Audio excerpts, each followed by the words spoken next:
Hi everybody, this is Ginger and you're watching Gnostic Psych, the channel where I share with you the arcane and interesting related to psychology. And today I'm going to be talking about conspiracy theories and hoaxes.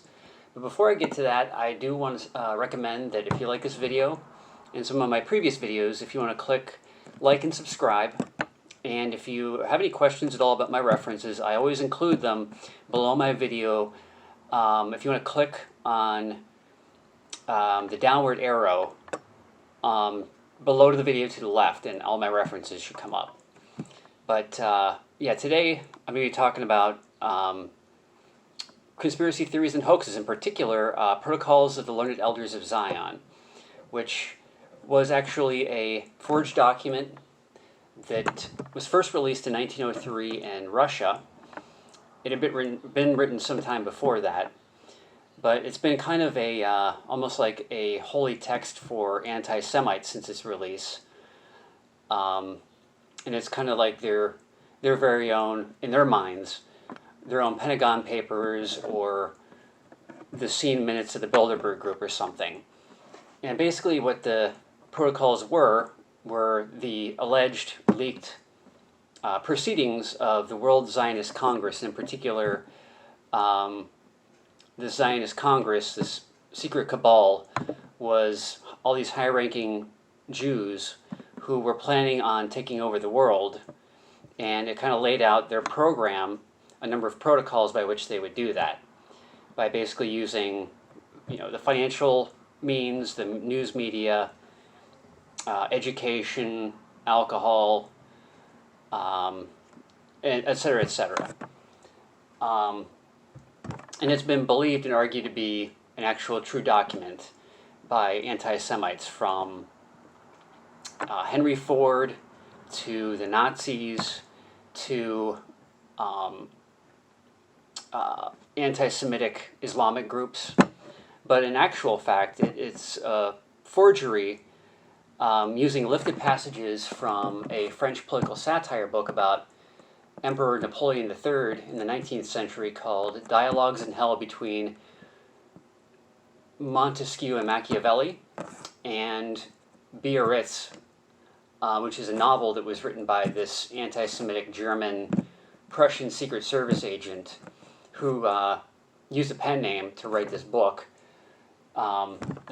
Basically, the excerpt from that book was a chapter that was all about this cabal of 12 rabbis representing the 12 tribes of Israel, who meet every 100 years from descendant to descendant in the cemetery in Prague to plot the next 100 years of world domination over Gentiles.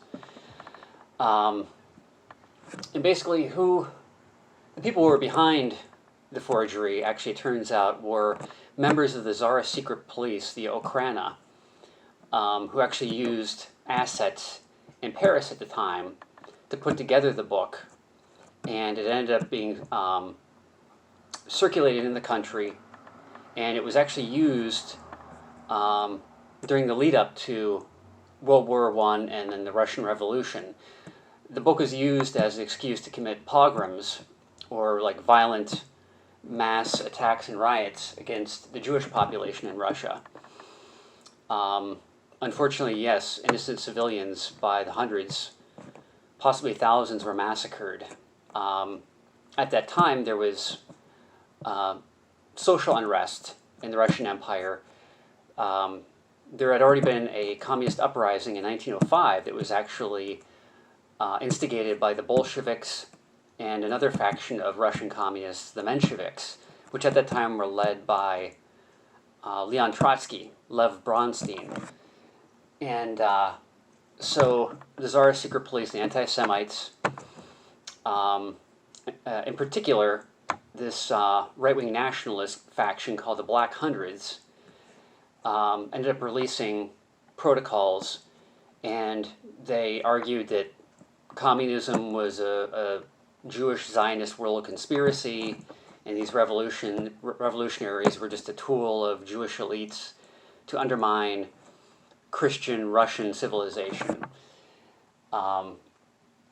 Fortunately, it was during the time of the Russian Civil War that a journalist who was a foreign correspondent in Constantinople, which is now Istanbul, had actually gotten in connection through American intelligence agents with someone that was within that circle of right-wing Russian expatriates. And this particular individual had confided to the Irish-born British journalist about the Protocols as a forgery and how it was lifted from these two books. And a series of articles were actually released in the London Times debunking it. However, at that time,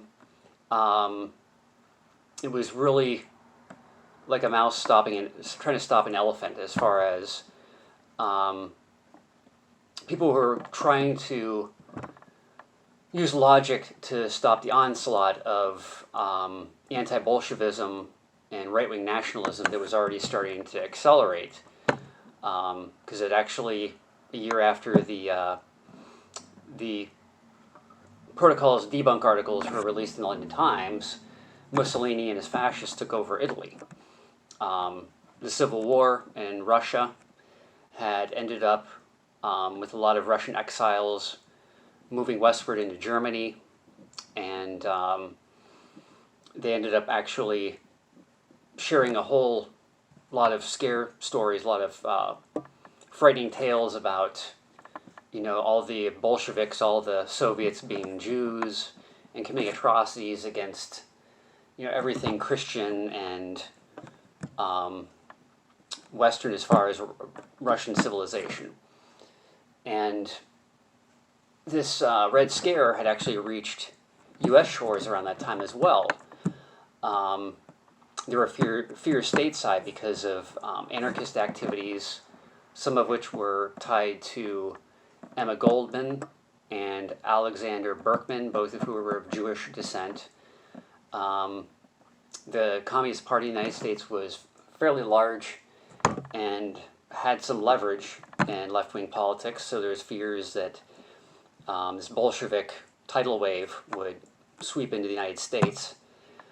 And Henry Ford, the auto tycoon, took it upon himself to use his Dearborn Journal, I believe was the newspaper in Dearborn, Michigan, that he owned near Detroit, to publish an American English version of the Protocols called The International Jew. So basically the damage had been done. It wasn't long before Hitler had gotten his hands on a copy and used it kind of as his own personal literary justification for his anti-Semitic beliefs. And so by 1933, when the Nazis had taken power, it had actually become required reading in the curriculum of German school children. So it just goes to show that hoaxes, even when they're proven to be hoaxes, can still do a lot of damage.